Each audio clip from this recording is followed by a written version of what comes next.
লাভ কি হবে? আ'যামু দারাজাতান ইনদাল্লাহ, আল্লাহর কাছে তোমার সম্মানের পরিধি বেড়ে যাবে। ওয়া উলাইকা হুমুল ফাইজুন, আর এরাই হবে সফল কাম, এরা কোনো জায়গায় ফেলিওর হবে না।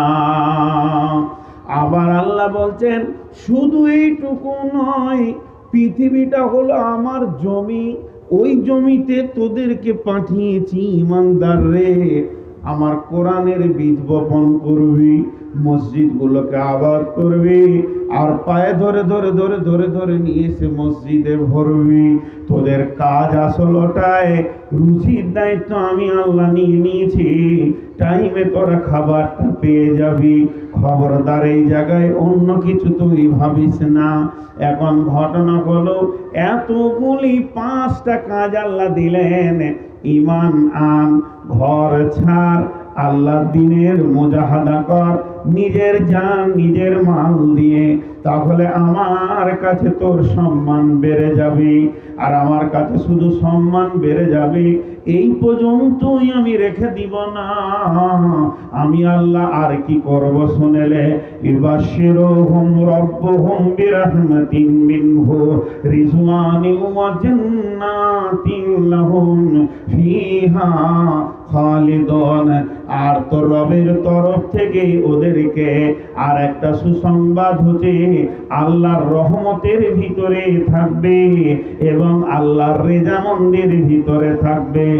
মিনহু রিজওয়ানিন ওয়া জান্নাতিন লাহুম ফিহা নাঈমুম মুকিম, এবং এমন একটা জান্নাতে দেবে সেখানে আল্লাহ স্থিতিশীল নিয়ামত রেখেছেন।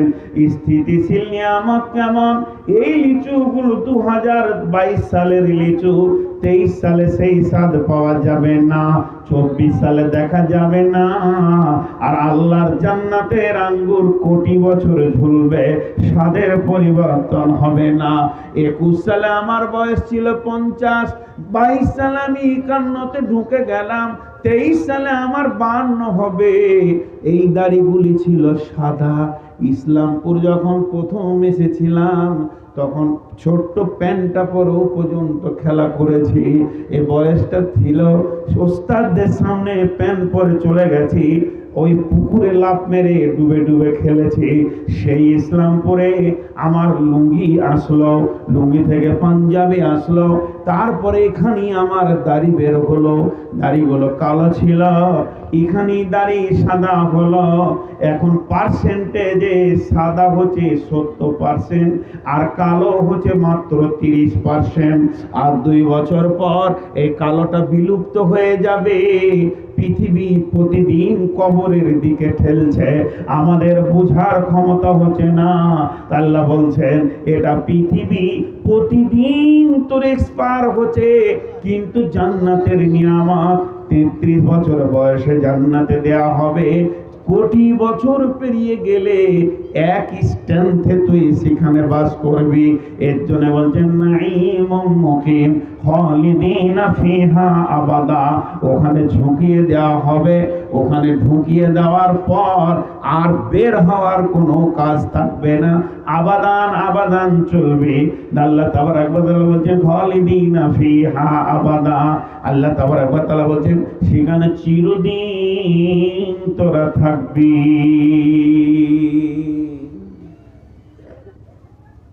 তাহলে এতগুলো কথা হয়ে গেল, কথাগুলো খেয়াল করেন। আমি কিন্তু মেন আয়াতে চলে যাচ্ছি, এগুলো খালি তর্জমা করে দিলাম।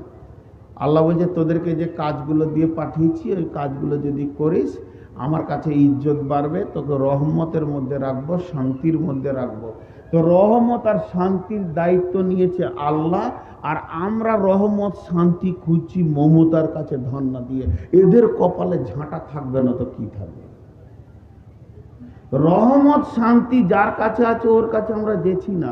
হার্ডওয়ার্সের দোকানে গিয়ে বলছি ভাই রসগোল্লা দেন তো 1 কেজি। ও যদি রাগী মানুষ হয় তার লোহা করে মারবে চোপাই বাড়ি। তুই দোকান খুঁজে পেলি না। প্রতিটি ওয়াক্তে 2 বার বলা হচ্ছে হাইয়া আলাল ফালাহ,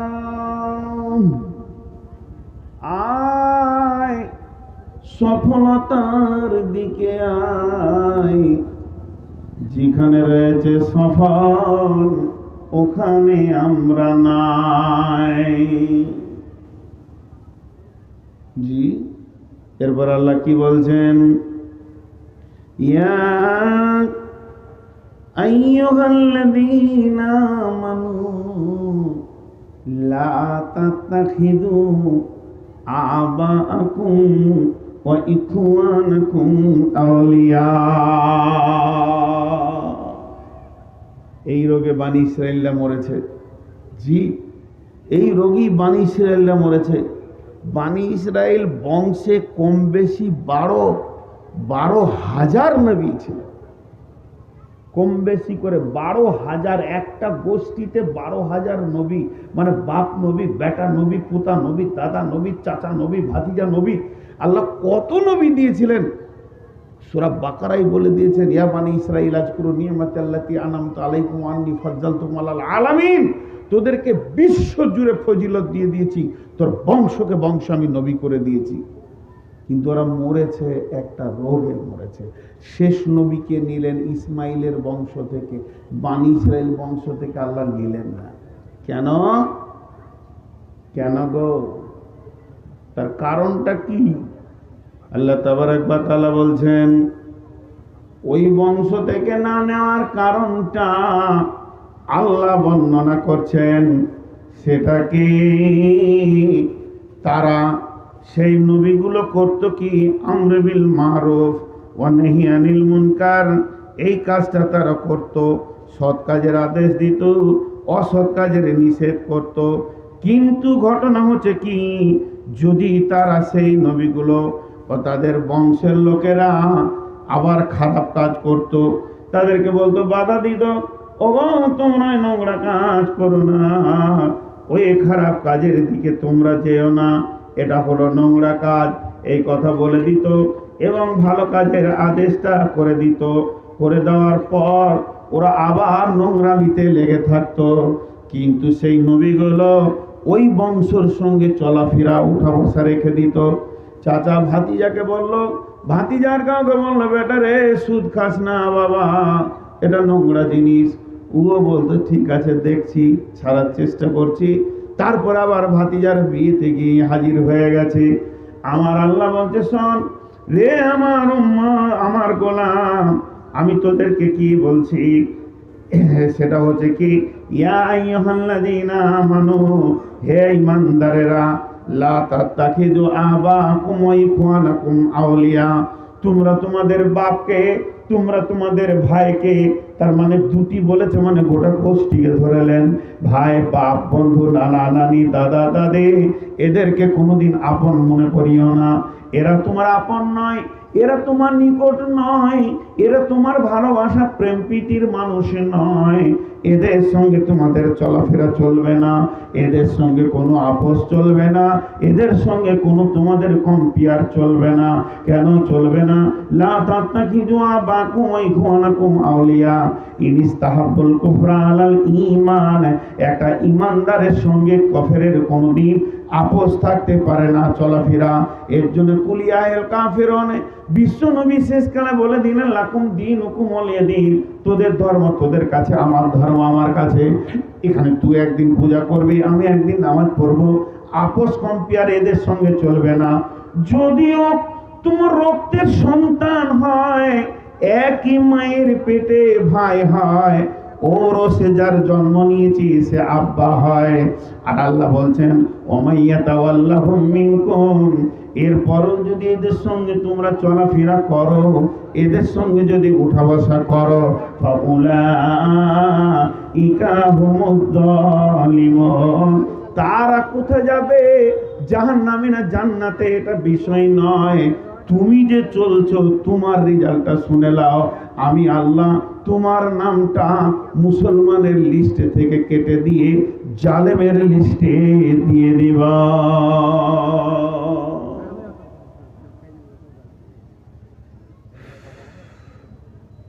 ওই সব থেকে সহজ বুদ্ধি দিচ্ছি, শোনেন। ওই টেবিলটাকে নিচে করে দেন, ওনাকে নিচে বসিয়ে দেন, কথাটাও মুখে মুখে কানে কানে কাছে কাছে হয়ে যাবে, প্রচণ্ড ওই টেবিলটাকে আপনি নিচে বসলে যত লোক আসবে আপনার সঙ্গে হাইটে মিলে যাবে, টুক করে আপনি লিখে নিতে পারবেন। এটা হলো বুদ্ধিমানের কাজ। আর না হলে জিজ্ঞেস করতে হচ্ছে, হ্যাঁ মেশিনে কোনো বলবো না, ঠিক প্রচণ্ড কষ্ট হয়েছে, প্রচণ্ড কষ্ট হচ্ছে, কিন্তু আপনার মাইক এরকম নেই, বলতেও পারছি না। এই যে লাল গেঞ্জিওয়ালা আজকে দায়িত্ব নিয়ে এসছে, ও ডাঁড়া বানানো, ওইখানে ছিল, তারপর ওইখানে গিয়েছে, তারপর ওইখানে গিয়েছে, এইখানে এলে এখানে একবার বসলো, 3 মিনিট বসার পরই ওর পাছার হাড় কটকট করেছে, কারণ পাক্কা বাঁদর, বাঁদরের পাছা হাড় কটকট করবে। ঘুরে গিয়ে ওখানে দাঁড়িয়েছে, এখন ও যেটা বসলো হাগার মতো করে, ওটা আমাকে বুঝাইলে যে হ্যাঁ বসছি, আবার উঠবে। ও আজকে পুরো দায়িত্ব নিয়েছে আমাকে জ্বালাবার লেগে। আর এ মুরব্বী কে আছে, বাপজি না ভাইজি, নিচু তলায় ঘর যাবে না থাকবে, এই নিয়ে টেনশন আছে। সুগারের রুগী আর কি, সুগারের রুগীরা ওই রকমই চিন্তা করে যে কোন দিকে যাবো রে, বসবো নাকি না চলে যাব। আমি যে কটা আয়াতের কথা বললাম 1 মিনিটে সবগুলোকে বলে দিচ্ছি। আল্লাহ কি বলতে চাইলেন? আল্লাহ বলতে চাইছেন, হে ইমানদার, তোদেরকে আমি কাজ দিয়ে দুনিয়াতে পাঠিয়েছি, তোরা আমার কাজ করবি আর আমি আমার কাজ করব। আমি তোদেরকে শান্তি রহমত নিরাপত্তায় রাখবো আর তোরা আমার গোলামি করবি, ঝামেলা শেষ। আবার পরকালে এসে তোরা স্থিতিশীল জান্নাতে ঢুকে যাবি। কিন্তু আমরা ওটা মানতে রাজি নই। লাখ খাগা, আল্লাহ বলছে লাখ খাগা। আর গোলমেলে সংসার করবি না, গোলমেলে সংসার করবি না। আজকে গোলতেলে মাতাল, চোর, লম্পট, দাগাবাজ, নামাজি, পরেজগার, সুদারু, তাহাজ্জুদওয়ালা একসঙ্গে খাওয়া দাওয়া ওটা বসা করবি না। এটা আমি মেনে নিতে পারবো না, মেনে নিতে পারবো না। লা তাত্তাখিযু আবাকুম। যদি এইভাবে তোরা চলিস, যে কটা মাতাল, চোর, সুদারু, লম্পট আছে তাদেরকে আমি কি করব সেটা আলাদা ব্যাপার। কিন্তু তুই নামাজি, তাহাজ্জুদওয়ালা হয়েও যদি ওর সঙ্গে লেনদেন, বিয়ে শাদী, উঠা বসা, চলাফেরা করিস, তো প্রথমে তোর নামটা যাবে জালেমের লিস্টে, ফাউলাইকা হুমুজ জালিমুন। এরপর আল্লাহ নবীকে বলছে, নবী হে, ওদেরকে বলে দাও, কুলিন কানা আবাউকুম ওয়া আবনাউকুম ওয়া ইখওয়ানুকুম ওয়া আযওয়াজুকুম ওয়া আশীরাতুকুম ওয়া আমওয়ালুন ইকতারাফতুমুহা ওয়া তিজারাতুন তাখশাউনা কাসাদাহা ওয়া মাসাকিন তারজাউনাহা আহাব্বা ইলাইকুম মিনাল্লাহি ওয়া রাসূলিহি ওয়া জিহাদিন ফি সাবিলিহি ফাতারাব্বাসু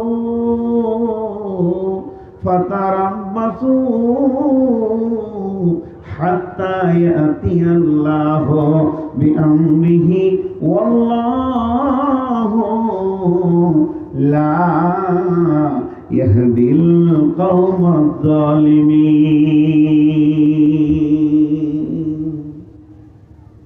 এবার ছোট্ট উদাহরণ দিচ্ছি, গোটা আয়াতটা ঢুকে যাবে, এক উদাহরণে গোটা আয়াতটা ঢুকে যাবে, একটা আয়াত গোটা একটা উদাহরণে ঢুকে যাবে। জি, দাঁড়িয়ে আর পাল্লা, একটা দাঁড়িয়ে, দুইটা পাল্লা, একদিকে 3টে চাপান, একদিকে 8টা চাপান। যে আপনি দেখেন যে কাঁটা বিচার করবে, ওটা হলো ঈমান। কাঁটাটা কোন দিকে যেতে দেখেন, 8টার দিকে না 3টের দিকে? যদি 3টের দিকে যাই তো আপনি ইমানদার, যদি 8টার দিকে যাই তো আপনি ফাসিক। এই আয়াত বলছে আপনি ফাসিক। জি, আল্লাহু লা ইয়াহদিল কওমাল ফাসিকিন।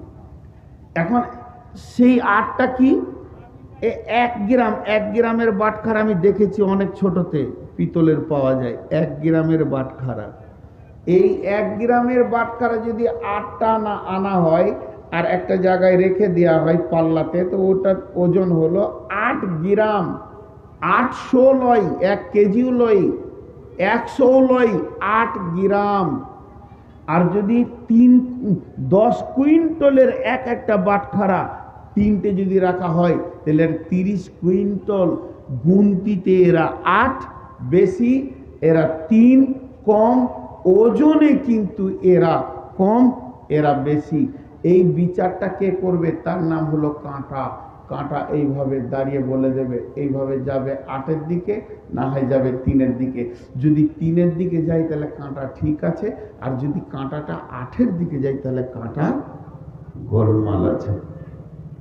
30 কুইন্টাল আর 8 গ্রাম, 8 গ্রামের দিকে যদি কাঁটা চলে যায় কাঁটা গোলমাল আছে। আল্লাহ বলছেন, হে মুমিনের দল, তোমরা তোমাদের দিলের ভিতরে একটা করে দাড়ি ফিট করে নাও।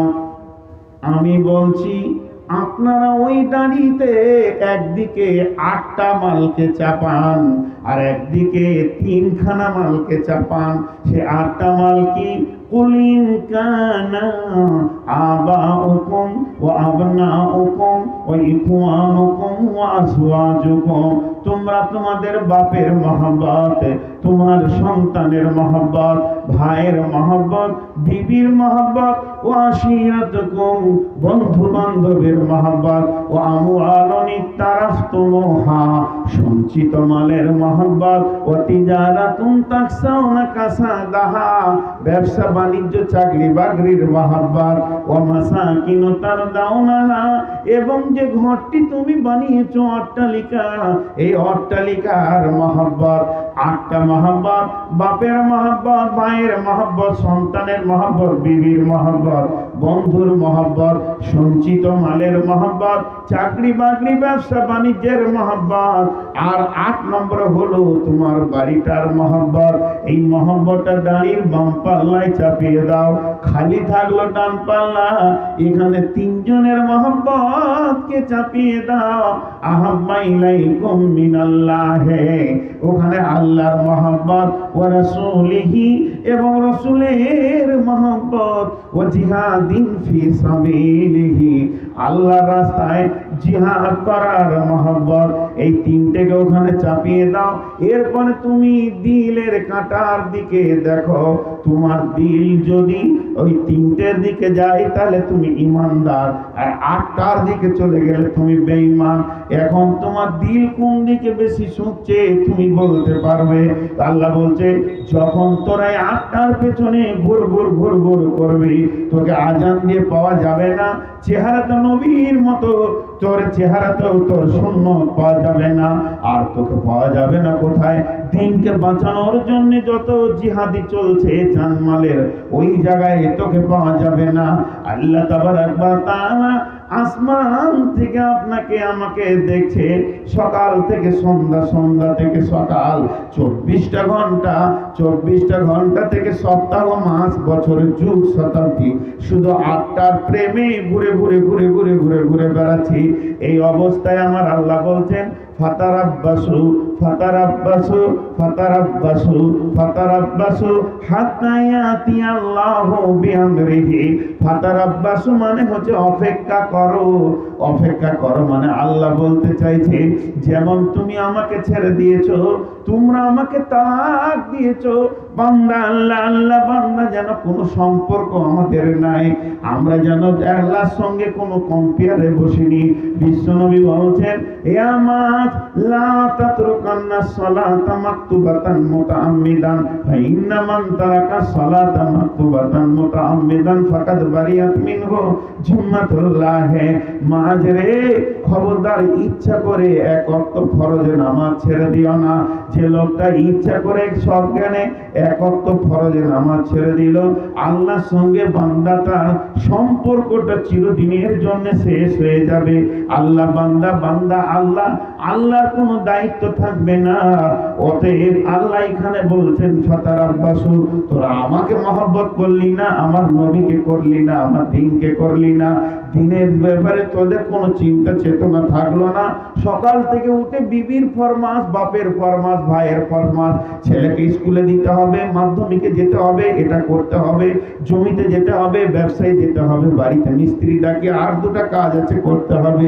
এই করে করে করে করে করে করে 70টা বছরকে অতিক্রম করে দিলে, কিন্তু আমার ব্যাপারে তোর কোনো চিন্তা চেতনা ছিল না। শুনেলে এরপরে তোদের ঘটনা কি ঘটবে? এরপরে তোদের ঘটনা ঘটবে হাত্তা ইয়াতিয়াল্লাহ আল্লাহু বিআমরিহি, আল্লাহ পৃথিবীকে পৃথিবীতে আনবে, বজরংকে আনবে, শিবসেনাকে আনবে, এনে এদেরকে দিয়ে মুসলমানদের পিঠের চামড়াকে তুলে পায়ের জুতার হাফসোল বানাবে। আর তখন এরা মসজিদে বসে বসে কাঁদবে। বিশ্বনবী বলছেন, আমার উম্মত যখন আমর বিল মারুফ নেহি আনিল মুনকার ছেড়ে দেবে, সৎ কাজের আদেশ অসৎ কাজের নিষেধ ছেড়ে দেবে, দিনের মেহনত ছেড়ে দেবে, মসজিদ ছেড়ে দেবে, তখন আল্লাহর তরফ থেকে তাদের উপরে গজব আসবে। আর তারা মসজিদে কুনুতে নাজেলা করবে, কিন্তু আল্লাহর কাছে খবর পৌঁছাবে না। সেই অবস্থায় কিন্তু আল্লাহ এদের দোয়াগুলিকে কবুল করবে না। দোয়া কবুল না হওয়ার যতগুলি শর্ত আছে, এটা একটা শর্ত।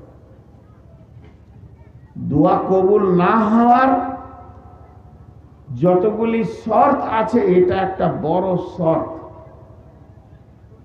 জি, আমাদের আল্লাহর সাথে সম্পর্ক শেষ। পৃথিবী সবার সাথে সম্পর্ক আছে, খালি সম্পর্ক নাই আল্লাহর সঙ্গে। গত সপ্তাহে জুমা মনে হয় ডাক বাংলায় করেছে, ওখানে একটা বিষয় আমি তুলে ধরেছিলাম।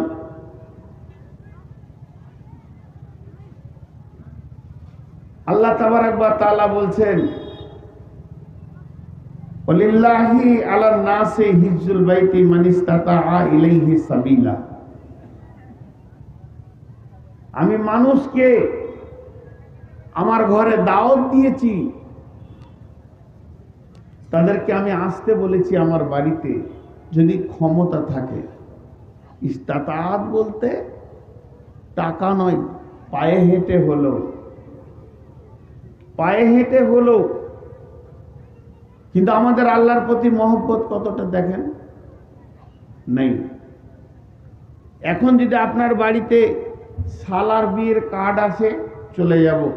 শালির বিয়ের কার্ড আসে, চলে যাব। বিআই কার্ড পাঠিয়েছে তার ছেলের বিয়ে, চলে যাব। বন্ধু কার্ড পাঠিয়েছে, চলে যাব। পৃথিবীর যত দাওয়াত আছে, ওই দাওয়াতটাকে রক্ষা করার জন্য আমরা চিন্তা চেতনায় উদ্দীপনায় 1 নম্বরে আছি। না, সেদিন আমার কোথাও যাওয়া যাবে না, আমার বন্ধুর বিয়ে, আমি যদি না থাকি তাহলে সে মাইন্ড করে বসবে। কিন্তু আমার আল্লাহ কত বছর আগে বলেছে, আয় আমার ঘরে আয়। কিন্তু এ দাওয়াত রক্ষা করার আমাদের ক্ষমতা নাই। টাকা দেন আল্লাহ, খাওয়ান আল্লাহ, এগুলো মুখে বলি, কিন্তু প্র্যাকটিক্যাল ময়দানে গিয়ে দেখছি এ ক্ষমতা আমাদের নেই। ওই দাওয়াত আমরা কেউ দিয়েছি না, উপেক্ষা। আল্লাহ বলছে, শোন, আজকে এই পৃথিবীতে মুসলমানদের উপরে ভারতবর্ষের মন্ত্রীরা নারাজ। শুধু ভারতবর্ষ কেন, ইসরায়েল তো চাইছে এদিকে চিবিয়ে খেয়ে নি। এইভাবে পৃথিবীতে বহু দেশ রয়েছে যারা মুসলমানদের নাম শুনলে নাক ছিটকায়, ঘৃণা করে। ভারতবর্ষের কোন মন্ত্রীকে বলছে না যে মুসলমানরা বাহ বাহ ভালো, মারো আর কাটো। কিন্তু এত অঙ্ক করার আপনার আমার দরকার নেই, কে ভালোবাসলো আর কে না বাসলো। টোটাল যোগটা দেখেন, আল্লাহ আমাদের উপরে নারাজ, এটা শেষ কথা। যার রাজি থাকার কথা, এখানে যতগুলি লোক বসে আছি, আমি সহ বসে আছেন বলিনি, বসে আছি, একজনও বুকে হাত দিয়ে বলতে পারবো না যে আমার ওপরে আমার আল্লাহ 100-তে 100 রাজি আছে। মার কি সাদে পড়ছে, মার কি সাদে পড়ছে। আল্লাহ তাবারক ওয়া তাআলা বলছেন, শুনেলে ফাতারাব্বাসু হাত্তা ইয়াতিয়াল্লাহু বিআমরিহি। কতদিন অপেক্ষা করো, যতদিন পর্যন্ত আমার হুকুম না পৌঁছেছে। ওয়াল্লাহু লা ইয়াহদিল কওমাল ফাসিকিন। আল্লাহ কোনদিন ফাসেক কওমকে হেদায়েতের রাস্তা দেন না। আপনার আমার বাড়িতে একটা কুত্তা আছে, সেই কুকুরটাকে আপনি আমি যত্ন করে পুষি, তাকে আমি খাবার দিই, তাকে আমি চিকিৎসা দিই, গোসল দিই, সঙ্গে করে 20 লাখ টাকার গাড়িতে চাপি তাকে আমি ভ্রমণেও নিয়ে যাই, তার সঙ্গে আমার মহব্বতের সম্পর্ক জুড়ে গেছে। কিন্তু বন্ধুরে, ওই কুকুরটা আপনার দরজায় যতবার আসবে খাবার পাবে, আনন্দ পাবে, রুটি পাবে, ভাত পাবে। আর ওই কুকুরটাই যদি আবার পাশের বাড়ির দরজায় চলে যায়, যার যে ওর মালিক নয়, রুটির পরিবর্তে সে লাঠি পাবে, লাত পাবে, জুতা পাবে। মুসলমান, যেদিন আমরা কালেমা পড়ে নিয়েছি, আমাদের মাবুদের নাম হলো আল্লাহ, আমরা মসজিদ চিনব, আল্লাহকে চিনব, এবং আল্লাহ তাবারাক ওয়া তাআলা আমাদেরকে নিরাপত্তা দিয়েছেন। ফালিয়াবুদু রব্ব হাযাল বাইত, এই আয়াতটা নাজিল হয়েছে কাবাকে কেন্দ্র করে। হাযাল বাইত বলতে কাবা। আল্লাহ বলেন ফালিয়াবুদু, তোমরা ইবাদত করো, রব্ব হাযাল বাইত, এই ঘরের রবের তোমরা পূজা করো। এখন যদি আমি সাহেবনগরের মসজিদের দিকে আঙুল তুলি, এই ঘরটা কার? আপনারা বলবেন ঘরের মালিকের নাম আল্লাহ। আমি বলবো এই ঘরের মালিকের তোমরা পূজা করো। হযরত ওমর যখন কাবার চত্বরে নেমেছেন, তো বলছেন, কাবারে তুই একটা পাথরের দেওয়াল বই, ঘর ছাড়া অন্য কিছু নস। তোকে আমি হৃদয় দিয়ে ভালোবাসি, বিশ্ব নবী ভালোবাসেন, আমি ভালোবাসি। সাজদা তোকে করি না, তোর রবকে সাজদা করি, তোর ঘরের মালিককে সাজদা করি। হে হাজরা আসওয়াদ, তুই একটা কালো পাথর ছাড়া অন্য কিছু নস। তোকে আমি চুমা দিই কিছুই মনে করি না, বিশ্ব নবী তোকে চুমা দিয়েছে তাই আমি তোকে চুমা দিই। এটা আমার আকীদা, এটা আমার ঈমান। অতএব এখানে যে সাহেবনগর মসজিদটা রয়েছে, ওই ঘরের মালিকের কত ক্ষমতা! বলে এটা ডাকাতের ঘর, এটা গুন্ডার ঘর, এটা নেতার ঘর, এটা এসপির ঘর, এটা এমএলএ এর ঘর, এমপি এর ঘর, মন্ত্রীর ঘর, এত কিছু বলবো আমরা, কিন্তু এদের ক্ষমতাটা কত বড়! সব থেকে বড় ক্ষমতাবান হচ্ছেন আল্লাহ। আল্লাহ পরিষ্কার কোরআনে বলে দিয়েছেন, যে কটি লোক বসে আছেন সাহেবনগরের, একজন উঠে কোরআনে আঙুল দিয়ে বলেন, এই যে একটা ভুল আছে মানি না, এই যাবারটা ভুল আছে মানি না। আপনি পারবেন না, আমি পারবো না। নিশ্চয়ই কোরআনে প্রতিটি অক্ষর, প্রতিটি জের, প্রতিটি জাবারের ভিতরে আল্লাহর কারিশমা লুকানো আছে, জ্ঞানের মহাসমুদ্র লুকানো আছে। সেই মহাজ্ঞানের ভান্ডার থেকে 2টি আয়াত আপনাদের সামনে তুলে দিয়েছি, 2টি অক্ষর নয়। আল্লাহ বলেন ফালিয়াবুদু রব্ব হাযাল বাইত, পিঠ বাঁচাবি, মার থেকে বাঁচবি, জান বাঁচাবি তো চলে আয়, মেয়েদের ইজ্জত বাঁচাবি, আবরু বাঁচাবি, হিজাব বাঁচাবি তো চলে আয়। ফালিয়াবুদু রব্ব হাযাল বাইত, এই ঘরের রবের তোরা পূজা কর। লাভ কি হবে? লাভ কি হবে? আল্লাযী আত'আমাহুম মিন জু'ইন, আল্লাহ তোদেরকে অভাব মুক্ত করবে।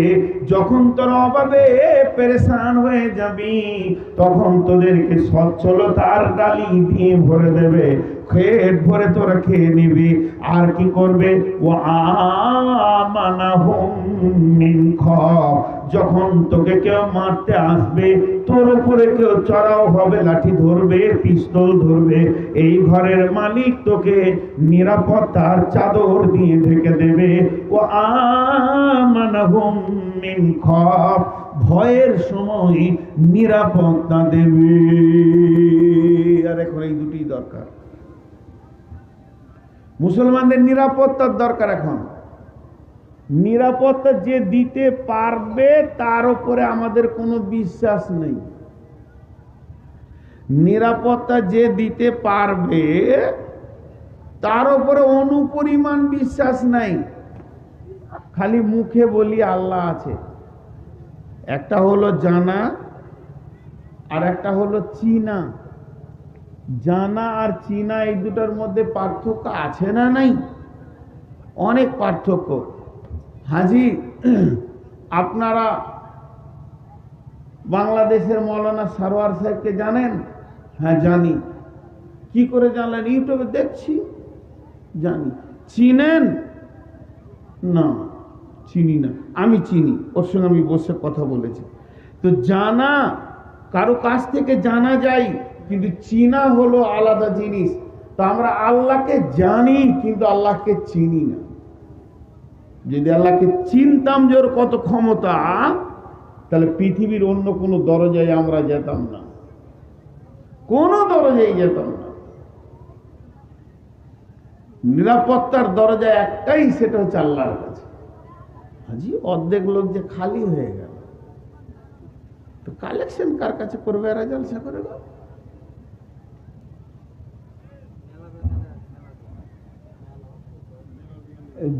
জালসার থেকে মেলায় জমজমাটি।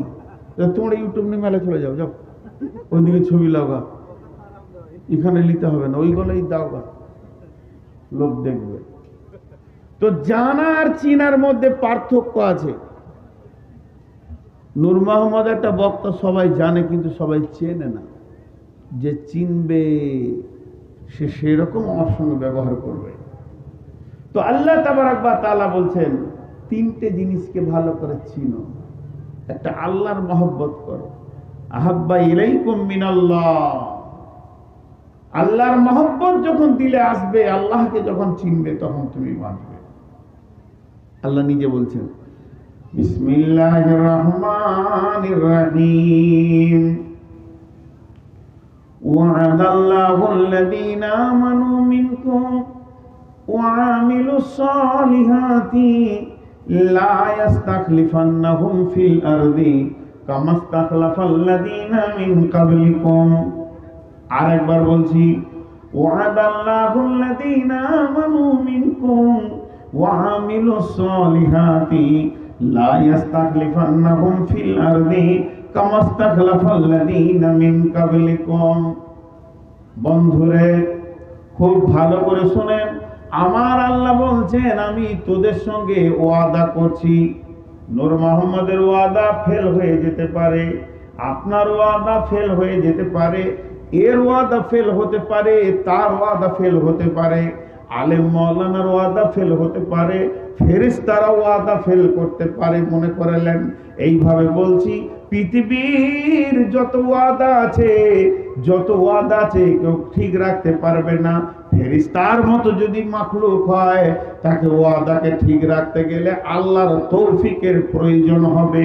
আল্লাহ যদি তৌফিক না দেয়, ফেরেশতা ওয়াদা ঠিক রাখতে পারবে না, কেউ ঠিক রাখতে পারবে না।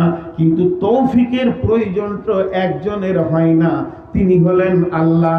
এবার কেউ যদি আল্লাহ যদি কোনো বিষয়ে ওয়াদা করে, এখানে কোনো রকম সন্দেহ থাকবে না। তা আল্লাহ বলছে, ওয়াদাল্লাহুল্লাযীনা আমানু মিনকুম, হে পৃথিবীর মুসলমানেরা, তোদের সঙ্গে তোদের আল্লাহ ওয়াদা করছে। হে ঈমানদারেরা, তোদের সঙ্গে তোদের আল্লাহ ওয়াদা করছে। কি ওয়াদা করছে? কি ওয়াদা করছে? কোন বিষয়ে ওয়াদা করছে? সে বিষয়টা হচ্ছে, লা ইয়াস্তাগফিরুল্লাযীনা মিন ক্বাবলিকুম ওয়া আমিলুস সালিহাতি। তোরা ভালো ঈমান আন এবং ভালো আমল কর।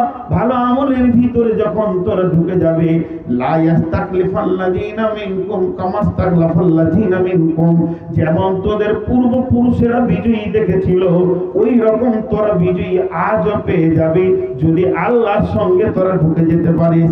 এই আয়াতটা হচ্ছে সূরা নূরের 55 নম্বর আয়াত সূরা নূরের ভিতরে আল্লাহ বলছেন ওয়াদাল্লাহুল্লাযীনা আমানু মিনকুম ওয়া আমিলুস সালিহাতি, হে ঈমানদারেরা তোদের সঙ্গে তোদের রব ওয়াদা করছে। ওয়াদাটা কি? তোরা ভালো আমল কর। লা ইয়াস্তাগলিফাল্লাযীনা মিন কাবলিকুম কামাস্তাগলাফাল্লাযীনা মিন কাবলিকুম। আল্লাহ তাবারাক ওয়া তাআলা বলছেন তোদের সঙ্গে আমার ওয়াদাটা এমন একটি ওয়াদা যে সেই পূর্বপুরুষেরা যেমন ভাবে বিজয়ী এনেছিল ওই রকম বিজয়ী তোরা আনতে পারবে। শুধু একটাই কারণ, যদি তোরা আমার সঙ্গে ওয়াদাতে আবদ্ধ হয়ে ঠিক মতো আমলের ভিতরে ঢুকে যা। কি বলছেন? আমি তোদের সঙ্গে ওয়াদা করছি। ওয়াদাটা কে করছে দেখেন, খালি ব্যক্তিটার দিকে তাকান। আল্লাহ বলছে ওয়া আমিলুস সালিহাত, তোরা ভালো আমলে ঢুকে যা।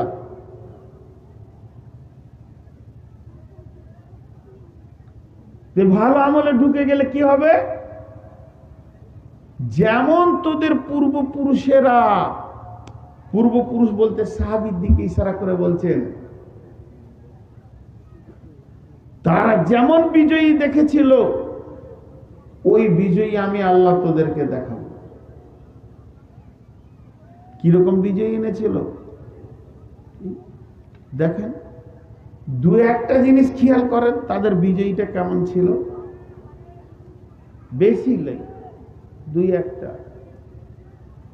যখন আল্লাহ রসুলের কাছে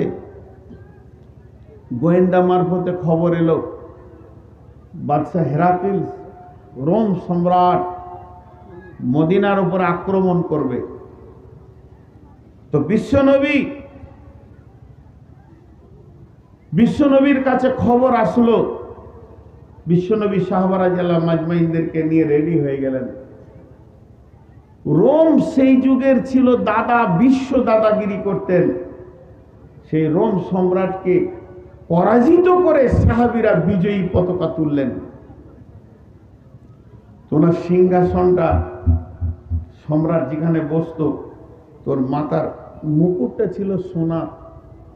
তো মুকুটটা কত পরিমাণ সোনা ছিল যে একটা মানুষ ওটাকে স্বাভাবিক মাথায় রাখতে পারবে না। তার জন্যে গোটায় সোনার চেন দিয়ে, শিকল দিয়ে ওই মিনারের কুব্বা থেকে ওটা ঝোলানো থাকতো। আর বাদশাহ বসলেই মনে হতো যেন মাথায় আছে। এতটা সোনা সাহাবীদের কাছে এসে হাজির হয়ে গেল। কোথায়? বাইতুল মালে জমা হয়ে গেল। কখন হলো? তারা আল্লাহকে নিয়ে বিজয়ী ঘটালো। দেখেন উহুদের প্রান্তে যদিও একটা ভুলের জন্য মাসুল দিতে হয়েছে, তারপরও বিজয়ী তুলেছে। বদরের প্রান্তে বিজয়ী তুলেছে। কখন? বিশ্ব কবি রবীন্দ্রনাথ বলছেন, কবি নজরুল বলছেন, খোদাই পাইয়া বিশ্ব বিজয়ী ছিল একদিন যারা, খোদারে হারায়ে ভীত পরাজিত আজ দুনিয়ায় তারা। খোদার সঙ্গে যুক্ত সদাই ছিল যাহাদের মন, দুঃখে রোগে শোকে অটল ছিল যাহারা সর্বক্ষণ। এসে শয়তান ভোগ বিলাসের কারিয়া নিয়েছে ঈমান তাদের, খোদারে হারায়ে মুসলিম আর হয়েছে সর্বহারা। এদের শক্তি, এদের সাহস, এদের বুদ্ধি, এদের উদ্দীপনা, এদের সব কিছু হচ্ছে আল্লাহ। আল্লাহ যতদিন এদের সঙ্গে রয়েছে এরা বিজয়ী করেছে, বিশ্বকে বিজয়ী দেখিয়েছেন। বিশ্বে একদম একাকিত একচিত্তে কাজ করে গেছে। আজকে সেই মুসলমান আল্লাহকে হারিয়ে দিয়ে, আল্লাহ না আছে আকীদায়, না আছে ইমানে, না আছে আমলে, না আছে ঘরে, না আছে নিজের কাছে, সব সময় আল্লাহকে ছেড়ে দিয়ে পৃথিবীর ওপরে এতটা মত্তহারা হয়ে গেছে যে আজকে সেই মুসলমান এত দামি জিনিস লাভ করার বস্তু হয়ে দাঁড়িয়ে গেছে। তাই আমার আল্লাহ বলছেন, মুমিনের দলে আমি তোদের সঙ্গে ওয়াদা করছি, তোরা আমলে আমার কাছে ফিরে চলে আয়। তোরা যখন আমার কাছে এসে 100% ঢুকে যাবি, তোদের নিরাপত্তা এবং তোদের রুজির ব্যাপারে আমি আল্লাহ দায়িত্ব নিলাম। জি যেতে যেতে যে সব কেটে গেল গাড়ি। হ্যাঁ, চাইতে লাগলে কটাই আবার পালিয়ে যাবে। হ্যাঁ, যদি চাইতে লাগিতে কটা পালাবে না, চাইলে মসজিদ হবে। হাজি খুব সমস্যায় পড়েছি আসলে। আমি শেষ তো, এদের মাথাতে ঢুকে আছে যে আর তো কোনো বক্তা নেই, শেষ। আর যদি বলি ভাই বলেন তো কেউ আছেন 5,000 দেনেওয়ালা, তখন ওকে বললো চল হয়ে গেল আজকে, কেটে পড়বে। টাকা দিবে কি কেটে পড়বে। জি, এটাই হবে রিজাল্ট। তো আরেকটা আয়াতের তর্জমা করে ছেড়ে দিচ্ছি, বেশি আর লম্বা করছি না। তবে শুধু আপনাদের কাছে আমার আকুল আবেদন, কিছু না দিয়ে যান না। এটা বড় খরচার জিনিস করেছে ইনশাআল্লাহ। এত এলাকার মানুষ অনেক উদার, অনেক উদারের প্রমাণ হচ্ছে ইসলামপুর, সীতারামপুর, পুঁটিমারি, দোগাছি, বাউরিপুনি, শেখপুর, কতগুলো মাদ্রাসা চলছে বা কতগুলো মাদ্রাসা চলছে এলাকায়। এদের এই মেহনতেই চলছে। বাইরে থেকে আর ক টাকা আসে, যতই দুনিয়া জুড়ে কালেকশন করুক। আমার গ্রামে মাদ্রাসা রয়েছে তো, বছরে 40 লাখ টাকা খরচ, বাইরের আদায় 5 লাখ, টোটাল টেনে হিঁচড়ে তাহলে 35 লাখ টাকা কে দেয়? গাই দেয়। তো ইনশাআল্লাহ যে কজন রয়েছেন উঠে যেন না, মসজিদের জন্য কিছু করে দেবেন, এটাই আমার আপনাদের কাছে দাবি থাকবে। তো আল্লাহ কি বলছেন?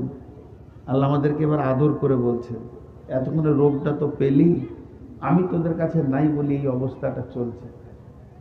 আমাকে একজন হাজি সাহেব বীরভূমে প্রশ্ন করছে, হ্যাঁ গো মৌলভী সাহেব, আমার নাম ধরে বলছে যে তোমার কি মনে হয় বলো তো, মায়ানমারের রোহিঙ্গাদেরকে যে নির্মম ভাবে কাটছে, তো আল্লাহ বসে বসে দেখছে কেন? কথাটা সত্য। এবার আমি যদি বলি যারা বেঈমান, আল্লাহর সাথে সম্পর্ক নাই, সেটাও ঠিক লই, বহু আল্লাহওয়ালাও আছে। কিন্তু এর রিজাল্ট দুটি। আল্লাহ রাসূল একটা হাদিসে বলে দিয়েছেন, গজব আম, ইমানের উপরে স্থান দুটি, জান্নাত আর জাহান্নাম। একটা বেঈমানকে যদি হিন্দুরা কাটে, মানে অন্য জাতিরা কাটে, ইহুদি কাটে, নাসারা কাটে, বৌদ্ধ কাটে, মুসলিমদের ভিতরে যে বেঈমান, যার কাছে ইমান নাই, ও তো জাহান্নাম চলে যাবে, মরার পরেও জাহান্নামে থাকবে। আর একজন ইমানদারকে যদি যে কোনো জাতি, ইহুদি, নাসারা, বৌদ্ধ, খ্রিস্টান গুলি করে মেরে দেয়, ডাকাতে মেরে দেয়, কিন্তু জান্নাতে যাবে, কারণ ওর কাছে জান্নাতে যাওয়ার বস্তুটা রয়েছে। এর জন্য সর্ব অবস্থায় রেডি থাকতে হবে। আল্লাহ কি বলছেন? আল্লাহ বলছেন, বিসমিল্লাহির রহমানির রহিম, ইয়া আইয়ুহাল্লাযীনা আমানু হাল আদুল্লুকুম আলা তিজারাতিন তুনজি